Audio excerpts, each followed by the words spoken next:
அல்லாஹ் ஒரு மனிதனை பாவம் செய்ய விடாம தடுக்கிறான்னாலே அவன் அல்லாஹ்வுடைய பாதுகாப்புல இருக்கிறான்னு அர்த்தம். ஒரு மனிதன் பாவம் செய்ய ஆரம்பிக்கிறான்னா அவன் அல்லாஹ்வுடைய பாதுகாப்பை விட்டு விலகுறான்னு அர்த்தம். இன்னல்லாஹ யுதாஃபிஉ அனில்லதீன ஆமனு. அல்லாஹ் ரப்புல் ஆலமீன் ஈமான் கொண்டவர்களை அல்லாஹ் பாதுகாப்பான். அவ்வளவுதான். வானம் பூமிகளில் உள்ள எல்லோரும் ஒன்று சேர்ந்து அவனுக்கு எதிராக நின்னாலும் சரி, அல்லாஹ் அவனை பாதுகாக்கணும்னு நாடிட்டான்னா அவ்வளவுதான் முடிஞ்சு. மனிதர்கள் ஜின்கள் எல்லாரும் சேர்ந்து ஒரு மனிதனுக்கு நலவை செய்ய நாடினாலும் அல்லாஹ் நாடி இருந்தா மட்டும்தான் அதை செய்ய முடியும். அதான் நம்ம நம்பிக்கை. லா ஹவுல வலா குவத இல்லா பில்லாஹ்.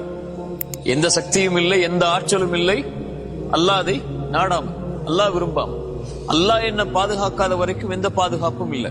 மனிதர்கள் ஜின்கள் எல்லாரும் ஒன்று சேர்ந்து உங்களுக்கு எதிராக மாறிவிட்டாலும் அல்லாஹ்வுடைய நாட்டமில்லை என்றால் எதுவும் செய்ய முடியாது. அல்லாஹ்விற்கு எதுவும் சிரமம் இல்லை, அல்லாஹ்வை எதுவும் தடுமாறச் செய்யாது. ஒரு இறை நம்பிக்கை கொண்ட அடியானுடைய உயிரை கைப்பற்றும் போதுதான் அல்லாஹ் தடுமாறுகிறான். ரசூலுல்லாஹி ஸல்லல்லாஹு அலைஹி வஸல்லம் அவனுக்கு பரக்கூடிய அந்த வேதனை அல்லாஹ்வை தடுமாற வைக்கிறது. அல்லாஹ்வுக்கு தடுமாறக்கூடிய குணம் அல்ல, அந்த தடுமாற்றம் அல்லாஹ்வுடைய அன்புடைய வெளிப்பாடு. அதான் ரசூலுல்லாஹி ஸல்லல்லாஹு அலைஹி வஸல்லம் சொல்றாங்க, அஜபல் லி அம்ரில் முஃமின். ஒரு முஃமினுடைய காரியம் என்னை ஆச்சரியப்படுத்துகிறது. அவனுக்கு ஏதாவது நலவு நடந்தால் அல்லாஹ்வை புகழ்கிறான், ஏதாவது சோதிக்கப்பட்டால் அவன் பொறுமையாகிறான். என்ன பொறுமையாகிறான்? சரி அல்லாஹ் கொடுத்துட்டான், என்ன பண்றது, பொறுமையா இருப்போன்னு இல்ல, இது அல்லாஹ்வுடைய விதி, அதை நான் ஏற்றுக்கொள்கிறேன் என்று பொறுமையாகிறான். அந்த இரண்டும் அவனுக்கு நலவாகிறது என்று ரசூலுல்லாஹி ஸல்லல்லாஹு அலைஹி வஸல்லம் அதனால தான் சொன்னாங்க, ஃபஜ்ர் தொழுங்க. ரசூலுல்லாஹி ஸல்லல்லாஹு அலைஹி வஸல்லம் சொன்னாங்க, யார் ஃபஜ்ரை தொழுவாரோ அவர் அல்லாஹ்வுடைய பாதுகாப்பில் இருப்பவர். அல்லாஹ்வுடைய பாதுகாப்பில் இருப்பவரை எதுவும் தீண்டாது. அல்லாஹ் நம்மளை பாதுகாத்தான்னா நம்ம இந்த உலக வாழ்வு முழுவதும் பாதுகாக்கப்படும். அல்லாஹ் நம்மளை பாதுகாத்தானா நம்முடைய மரண நேரம் பாதுகாக்கப்படும். அல்லாஹ் நம்மளை பாதுகாத்தானா கபருடைய அந்த நிலைமை பாதுகாக்கப்படும். அல்லாஹ் நம்மளை பாதுகாத்தானா மஹ்ஷர்ல எழுப்பப்படும் போது பாதுகாக்கப்படும்.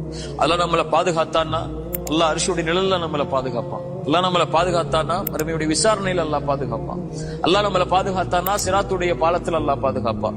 அல்லாஹ் நம்மளை பாதுகாத்தானா சொர்க்கம் வரைக்கும் அல்லாஹ் நம்மளை பாதுகாத்து கொண்டு போயிடுவான். இதான் உன் இடம்னு சொல்லி.